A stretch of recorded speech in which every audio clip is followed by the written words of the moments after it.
I don't think this thing is a threat at all to me. Like, I can go for this and I'll be fine. Or maybe not if it goes to 5. Please don't do that. Oh, am I dead? Hey guys, it's Samra. Welcome back to Jurassic World The Game, One Life, the series where if a dinosaur dies, it dies for good. And we are going to start today off with a legendary pack opening from the welcome back rewards, as well as, a few other things, but really the legendary pack is the one to write home about. Now, I don't remember if this guy still has bucks in it. If it does, that's great. But if it doesn't, I guess that's alright as well. So no bucks, 320 DNA, and a T-Rex, which means that we can now potentially, with one more, make a level 30. That would be very, very cool. Now, if you guys did remember what happened in the last episode, we had a chance of getting the Dominion Pyraptor, but I didn't get it. Unfortunate, but it is what it is, alright? I'm not too disappointed about that. But what we also did was place a few important things in the evolution chamber. Now, as you can see, this is Alangasaurus. We are going to make a level 40 because, as I mentioned in the past, Jurassic World The Game One Life is all about having carries, creatures that are way stronger than your average, that can carry in battles, and that can help me auto win and do all of that good stuff without dying. Now, Alangasaurus, as a level 20, as a level 30, they were great core creatures, and in like regular profile I would never make a level 40 so soon like this, especially because I have things like the T-Rex and the Dominion Pyraptor. But if I want to keep the Alangasaurus relevant, we kinda had to do this. So please welcome level 40 Alangasaurus, which I am going to level up right now. 804 health, 377 attack. This thing is amazing. Now, this will make it better than a level 20 T-Rex, and probably, I think it would make it about top 4, top 3 in the roster. Probably top 4, considering I have a lot of Jurassic VIP creatures. So the Alangasaurus, that is going to be a very cool addition. That, of course, is only the start of what we have really been working towards, and that has been, for this week, the Tabijara. Getting a lot of them. I have currently 4, so that's enough to make level 30. I do plan on maxing this guy out alongside Monolophosaurus. Now, unfortunately, that is going to probably set me back a whole lot of DNA. And that's probably not going to be all that good, because I only have 19,000 right now. And so far, what I've been doing to like buff up my coin production a lot is spending my DNA on, for example, these. And of course, the new season has also opened up. This is the, I think, the Haast Eagle Battle Pass or something. Let's take a look. There is the Haast Eagle. Apparently, yeah, I don't exactly know what this guy is doing. This is not a dinosaur. It would not go in Jurassic World. You know, this should, I think it should go in the Cenozoic Park. It should definitely be one, right? Because this, but its type is pterosaur, you see? So, for some reason, we have a bird that's going to be in the same class as all of your pterosaurs. It's going to live in the Jurassic Park, which I guess that's cool. We have things like Ophicodon and all that anyways, but a little bit strange in my opinion. Anyways, moving on from that, let's go ahead and do a bit of progress. So the first mission from Azrani is to have 10 amphibians. Now, we're 2 away. Of course, that is because I've kind of been, you know, we've been maxing out things and all of that, so combining and fusing takes away the numbers, but we now have 10, so that mission done. Feed 7 dinosaurs and collect 200,000 coins. Well, I wish you were here before, because I could have done that, but we can feed 7 dinosaurs right now. 5, 6, and 7. So that will be that part of the mission done. Let's go ahead and get these Alanquas all the way up as well, because I do plan, these are not Alanquas, Zygengopterus, oh my goodness, I do plan on making a level 30 of this guy. I think we don't really have a lot of pterosaur options beyond Pterodactylus, which of course is very good. Nobody's going to complain about Pterodactylus, but if Pterodactylus is on cooldown, I'm forced to speed it up. It takes up a lot of bucks. I would much rather have something like this. I can take on like a simple battle and let Pterodactylus do the brunt work later. Okay, so that has eaten up a lot of our food, but it is also a lot of nice progress. So we have made some pretty nice developments to the roster. The Alangasaurus, of course, being the most exciting. Let's go ahead and take a look at where that guy lies. So I said the Alangasaurus might be top 4. It isn't, because of course I have a lot of strong things that I got very luckily. But out of the things that I have unlocked, it is the best. It is even better than the level 20 Diplotator, which I think we expected. It has 377 attack, 804 health, makes it better than a level 10 Soprano Titan, better than a level 20 T-Rex. Now we have incredible carnivore depth. And the Zengopterus lies about here. It's our second strongest pterosaur, so there is that. Okay, actually I think that is very nice progress. Let's go ahead and we're going to start working on a level 30 Tapijara. And I will be probably hatching more Tapijaras as well, because I want a level 40, which we will be working towards. Our next hybrid project. Now that Alangasaurus is maxed out, I could go ahead and max out the enclosure as well for coins, but that so far is not really a priority for me. My next project is Tapijalosaurus. Now I have currently 3 of what I would call the best value hybrids in the game unlocked, right?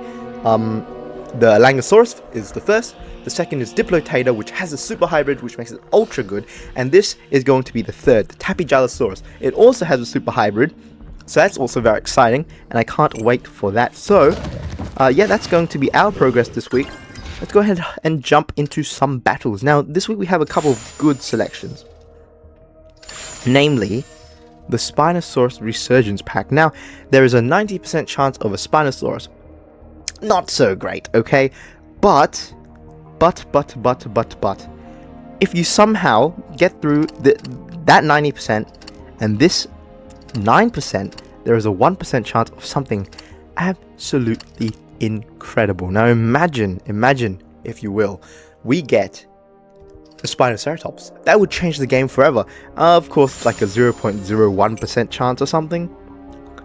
But it's better than no chance. And we also have this event, which, you know, it's alright as well. Again, 99% chance of these 3 creatures. And if you get really lucky, you can get one of these guys. But because the ceiling is not as high, I'm more inclined to go ahead and head for this event right here.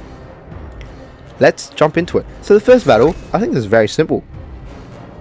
I think that the Dominion Pyroraptor can pretty much take this on alone. I am going to go for a, you know, Zengopterus just to take out the Nunigasaurus, even though it's not particularly dangerous, and this. So, Ankylodocus will get taken out in one hit. Man, I absolutely love this creature. I wish we could have got another one in the last episode, but luck was not with me that day. It kind of was, you know.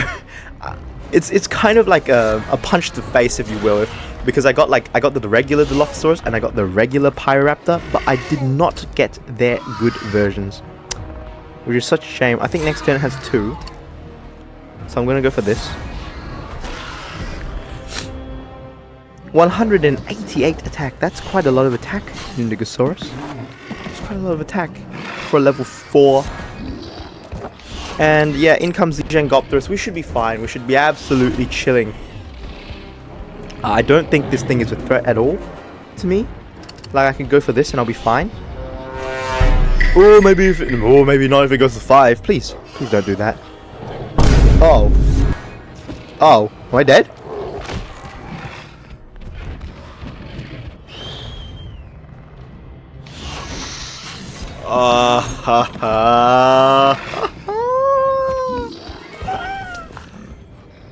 Well, so much for that. Well, so much for that.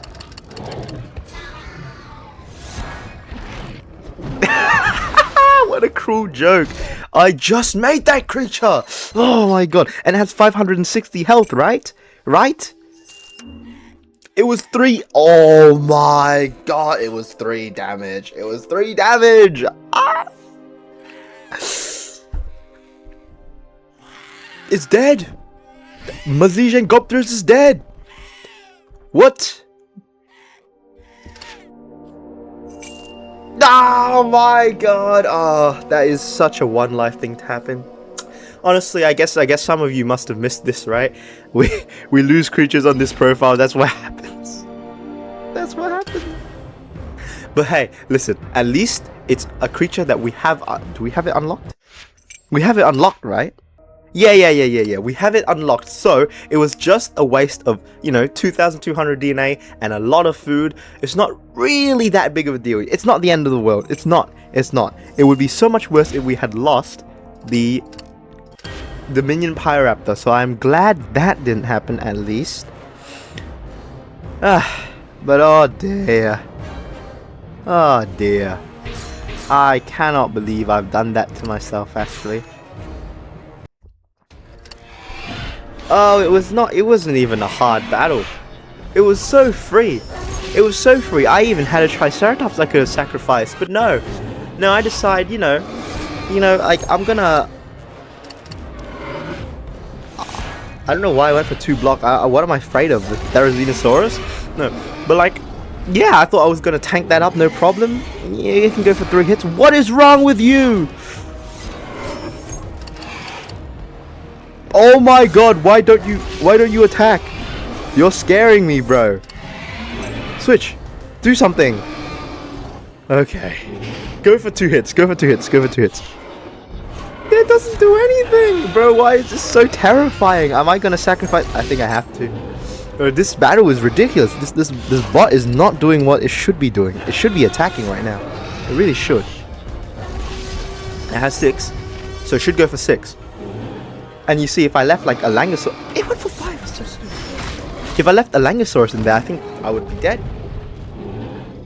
Imagine both of my new additions die. Oh. Yeah, I mean, you know what? That's fine. I lose Argentinosaurus, so this should be pretty chill. I think I can easily tank 2 hits from Therizinosaurus. That's not even a question. So in comes this guy. 4 hits. Thoughts on going for 4? Please go for 4. Thoughts? Nothing. That's a bit scary. Yeah, I figured it would do that. Yep. And if it goes for nothing again next turn, I switch into Alangasaurus. 5. Beautiful. There you go. Why don't you do this last time, right?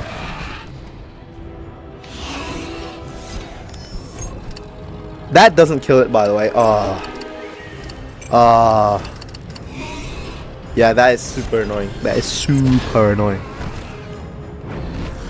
And I had to go for 3 block just in case it went for the reserve, then it would have 5. And now I know it has 2 block. I'm just going to switch out into a Alangasaurus, which I feel very safe switching in here, because it's against a herbivore and I effectively have 1,600 health. I can easily tank 3 hits from Pachyceratops.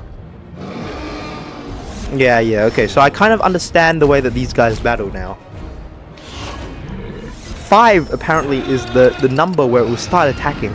It doesn't attack for 6, it will only attack for 5. It's kind of ridiculous. But you know what, it's okay. We take that win, we didn't lose anything important. I'm sorry to the Argentinosaurus that had to sacrifice itself for us to get here, but you can be replaced. Not really something... Not exactly something that you want to hear as a creature, but sure. It's going to the DNA pound. And now we are going to finish off this battle. Now, I think this is pretty doable. You will one-shot Carnotaurus. Aerotitan comes in, and Aerotitan is probably going to go on the offensive. Now, I don't have a good herbivore, but what I do have is a good pterosaur. You know what? I think this is fine. If I go T-Rex and I go for a meat shield, then basically what I do here is just one-shot the Carnotaurus, no care in the world. Aerotitan can do a lot of damage to Pterodactylus, but it cannot kill it in 2 hits. So what I am thinking is perhaps we will just sacrifice the Triceratops. Yeah, it goes for nothing, which is a little bit scary. I think I can do this for 1 turn. Yep. I can't tank 3 hits though. So I hope you go for 4. Of course it goes for nothing. Of course it does. Of course. Of bloody course. 2 block as well. Great.